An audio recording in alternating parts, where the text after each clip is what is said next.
Hard now to forget the first time I found him in the house. In the house. Of course, I told Gilly at once. It was after dinner, and we were sitting outside on the terrace. We're often out on the terrace in the summer.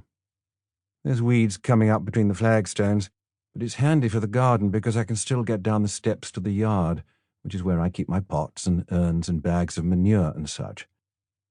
A warm evening, the air groggy with floral odours, in particular the Spanish jasmine, to my nose most pungent of them all. "Gillian," I said. "Pa, something rather peculiar has happened." "Oh? This so-called apparition?" "Yes. I've seen him again." I lifted my glass. My hand was steady.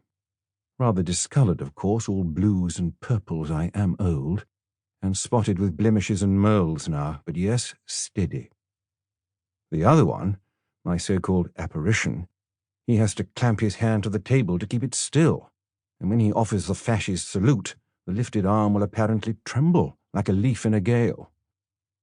My gaze was fixed on a soughing tree at the end of the garden. A faint cry issued from somewhere nearby, plaintive, full of yearning, probably only a bird. I set down my glass and turned to Gilly. "Where this time?" she said. "End of my bed." "Oh, no, Pa."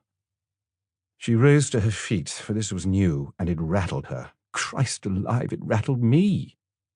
But she was alarmed. It was exasperating for her, but what was I to do? Who else could I talk to? The other times, it had always been from a bus or in the street as he turned a corner. And when I reached the corner, he was gone. Oh, yes. He was in his uniform. Small exhalation, in fact a groan. It was the uniform of a highly decorated military officer, I told her. A general, in fact, with a small moustache and heavy-lidded eyes and a nose curved like a little sickle. Yes, himself.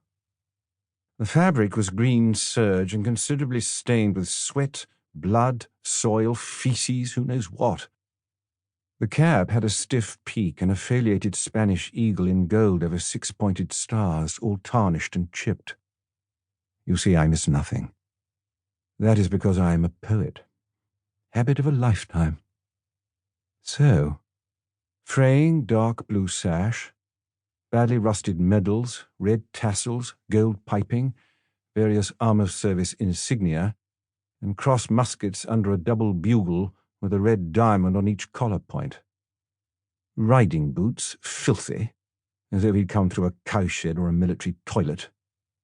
He was decrepit and unclean. He was sickly looking, falling apart, in fact, and he stank. God, Pa! And he was in your bedroom? Yes, and I'd sat up in bed greatly startled and brought the bedsheet to my nose. Did he say anything to you? Oh, yes. What? I don't want to tell you now. I'll tell you later. Tell me now. He was weeping, I said. Gilly gazed out into the garden with one hand rather melodramatically clamped on top of her head, as though to prevent her thoughts from escaping they were in such ferment. Then she turned. I was sitting with my own hands clutched in my lap and, oh, practically beseeching sympathy, or understanding at the least. She seized me by the shoulders. Weeping? For Luis Guerrero Blanco. Pa, you have to see someone. This can't go on. I dropped my eyes. I nodded. But inwardly I was seething. I saw him. He was there. We spoke, yes, in Spanish, and it was about Luis Guerrero Blanco. Dead now, of course.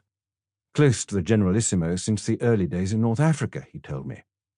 Huge bomb went off right under his car, Christmas before last.